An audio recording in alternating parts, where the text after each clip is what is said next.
Hey guys, what's up? This is me, Wolfie Flowers here, and today, it's a little bit different now because, things, I got friends that are chatting me with the Happy New Year's thing late because, I was supposed to say Happy New Year to everybody, but everybody had forgotten about it, and then this friend of mine that, the one who popped up with, roleplay, we're just friends, nothing else, but this friend of mine that we did a read along videos of oh, sorry, my phone just almost dropped. The Boyfriend of the Dead, and people were loving it. It's crazy. You should have seen people just message me for more of those stories of the Boyfriend of the Dead. And the funniest thing, I lost count. I lost count. And because now it gets increased with 280 something now, and I said, what I missed. Also the funniest thing, also not just that,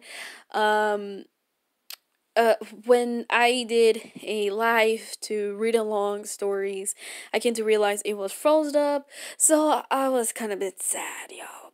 So yeah, but I appreciate you guys subscribe. The reason ones have been subscribed, I totally appreciate you. I understand that. I will message you. I just got so busy with work.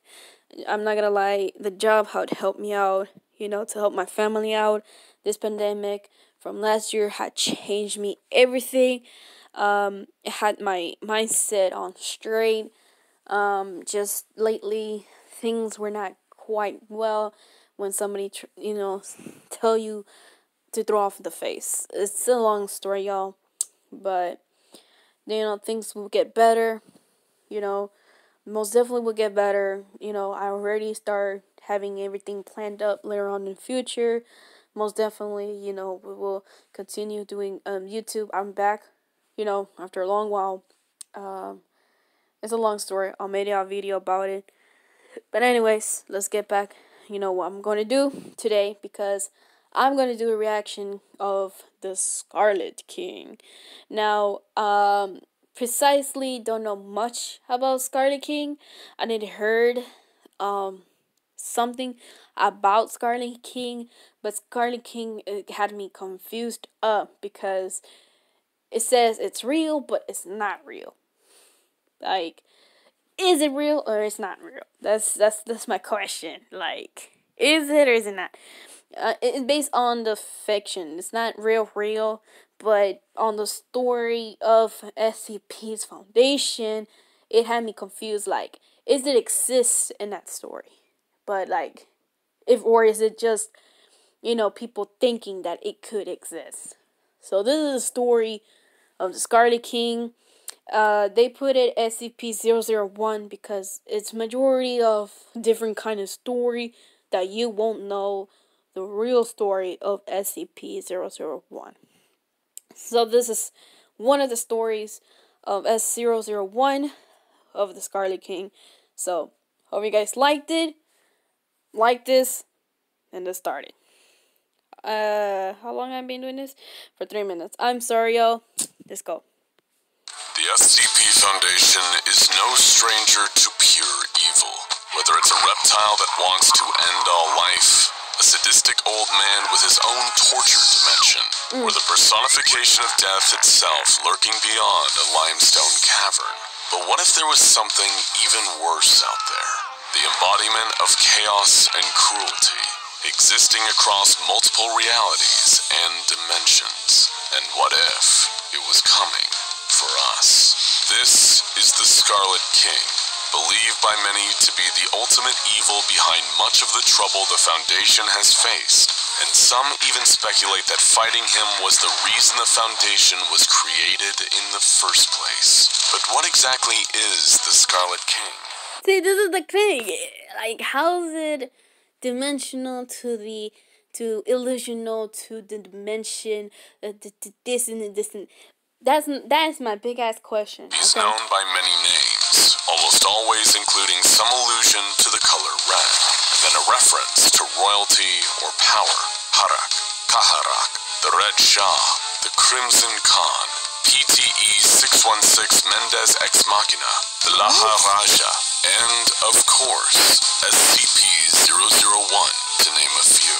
And like many of the Foundation's mysterious enemies, stories about his true nature and origins abound and are often contradictory. According to the official SCP-001 files of Tufto's proposal, symbology of the Scarlet King has existed in multiple cultures throughout history, with the king often depicted the same way, as a huge red demonic figure, often wearing a gold crown or other headdress indicating royalty. He shows up looking similarly within different cultures' mythologies, despite existing at different points in history, or them not having the means to communicate with one another. A number of entities that the SCP Foundation is familiar with are believed to be somehow connected to the Scarlet King, including SCP-2317, a wooden door leading to the realm of a being known as the Devourer, who's expected to escape and cause an apocalyptic event in the next 30 years. No way of knowing just how many SCPs are directly connected to the Scarlet King. Strangely, the Foundation's official file on the Scarlet King once designated his containment class as Keter, but that has since been downgraded to Safe. According to the file, any attempt to change this designation is likely to lead to horrifying results. It is why the severed head is found floating in the Everglades. Outrageous homicides. Please, ads, make it go away. Go away. Oh, no. See, this is what y'all got. We gotta go through these ads, too.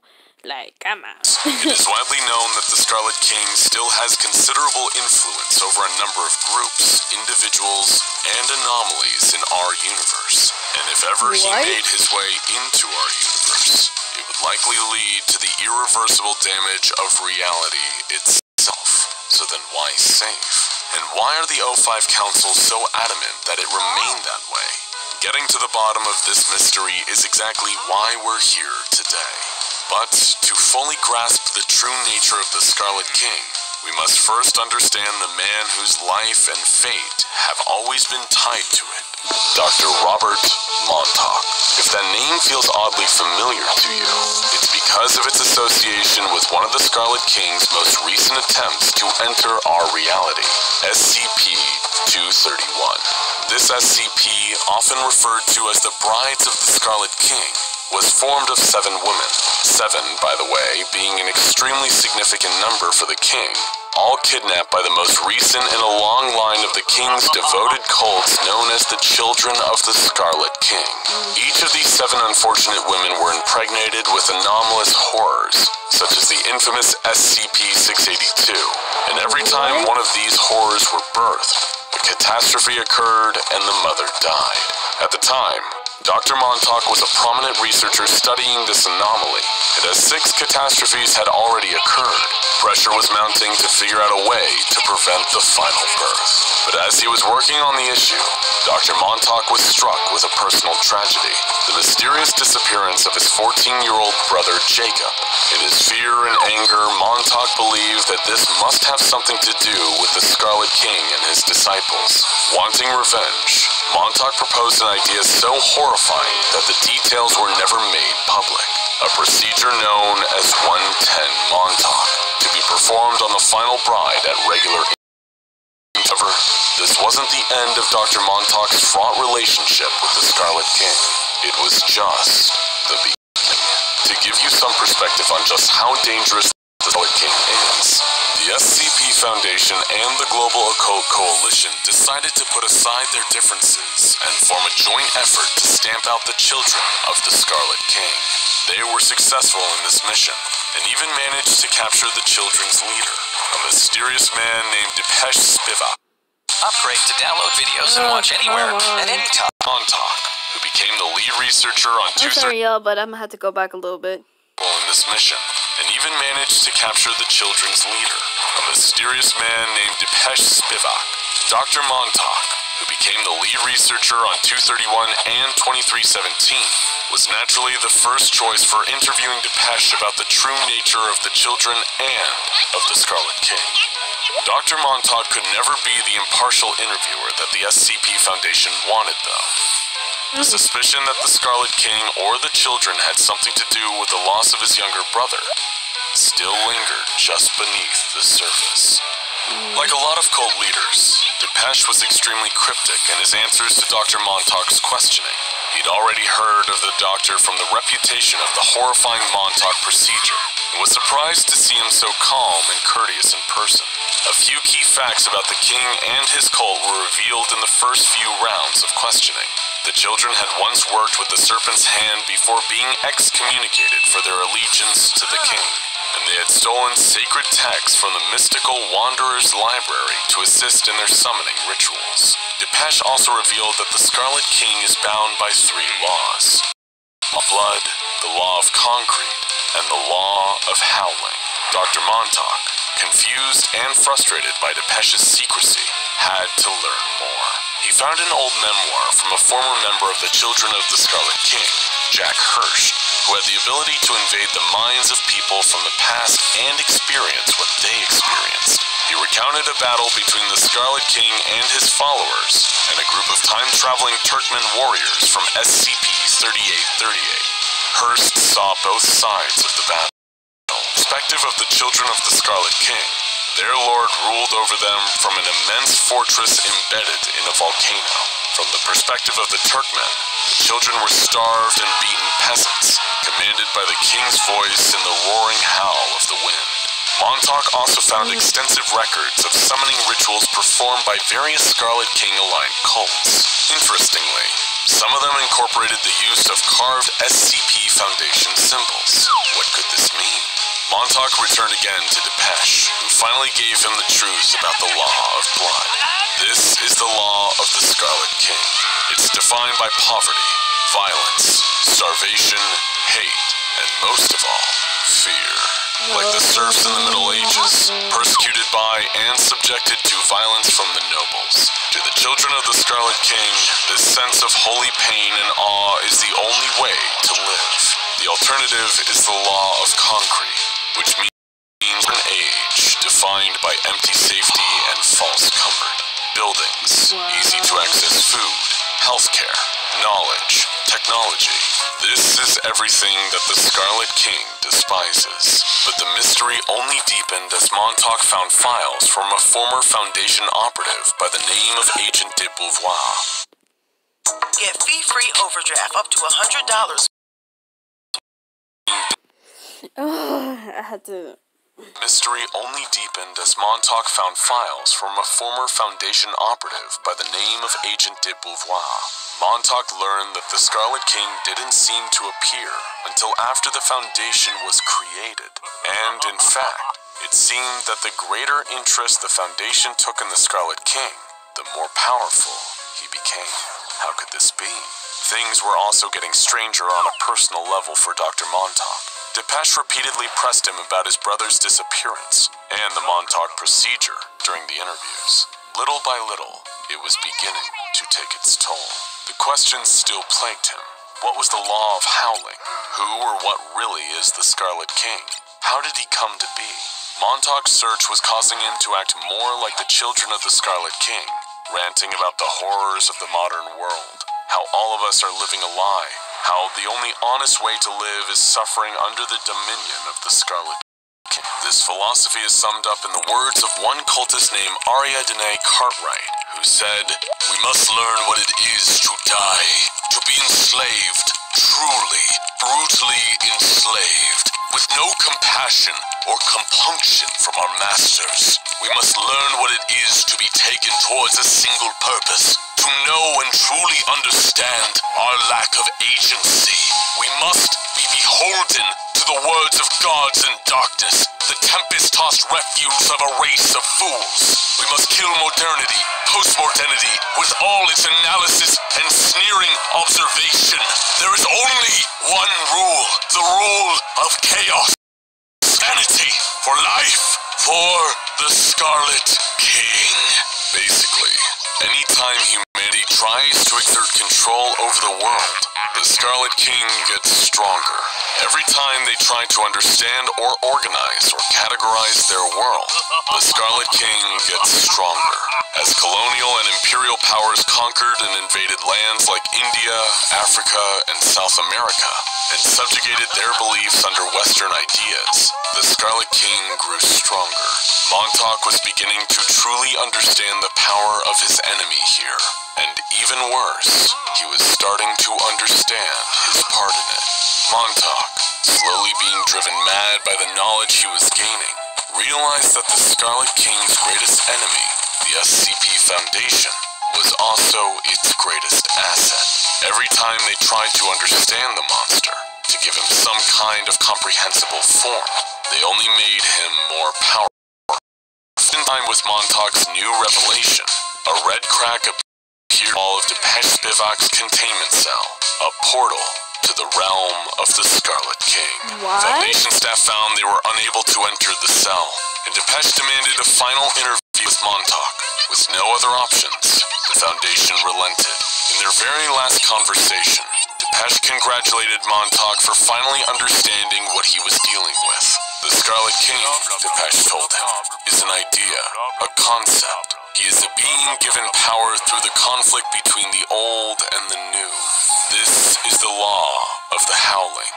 The Scarlet King's endless rage at the direction the world and humanity has taken. The King, according to Depeche, hated the Foundation's belief that science and rationality was the true path to progress. The King saw this as little more than petty arrogance. The reason Montauk's procedure on the final bride of the Scarlet King was so effective was because it wasn't born out of science. It was born out of hate, pain, the desire for revenge. And in the Scarlet King's realm, that would be all there is. Unless our world, and especially the Foundation, changed its course, the Scarlet King's rise to absolute power would be inevitable. Montauk, his mind practically gone, asks one last question. Did the children or the Scarlet King take his brother, Jacob? When Depeche told him the answer, no. And in response, Montauk shot him dead, finally bringing an end to the children of the Scarlet King. In light of his new revelations, Montauk begged the O5 Council to change their ways in order to avoid letting the Scarlet King break into our reality. They refused, saying Montauk's ideas were too radical. But they knew they couldn't just ignore the threat posed by the Scarlet King. They would have to take some steps. And so the O5 Council of the SCP Foundation, the most powerful and secretive group in the entire world, in order to prevent the most dangerous that humanity has ever known from breaking into our reality and enslaving all the people of the world, finally did something. They changed the classification of the Scarlet King from Keter to Safe, and made its description on the official Foundation files deliberately vague. The O5 Council thinks this will be enough to stop the Scarlet King's power from continuing to grow, but Montauk knew it wasn't enough. He had seen the truth, and he couldn't unsee it. While the Foundation was going on as normal, Montauk grew to despise them. He knew the Scarlet King was coming. He knew that he couldn't be stopped, and that our whole reality was little more than sitting ducks. Dr. Robert Montauk is no longer a researcher for the SCP Foundation. No, Dr. Robert Montauk chose a different path. He's now a child of the Scarlet King, a devotee of madness, hate, and chaos. You can't beat the Scarlet King after all. What? And as the old adage goes, if you can't beat him, join him. Now go watch SCP-682, Ways the Foundation tried to kill the heart to destroy Reptile, That's a plot and SCP-4999. That is a plot twist. What? Yo. Okay, this is kind of like, okay, so, alright, so let me get these straight, alright? So you're saying the Scarlet King is a powerless universe, kind of like a god, right? Pretty much seek ways to to seek where is his favorite spot is at. To take over the universe from his children. Okay. Oh Lord. Okay. Okay. This is the only part that I know for sure. Okay. Alright. I'll look it up more information about it. If y'all want to send me links to do a reaction video, most definitely. Alright. Hope you guys have a great night.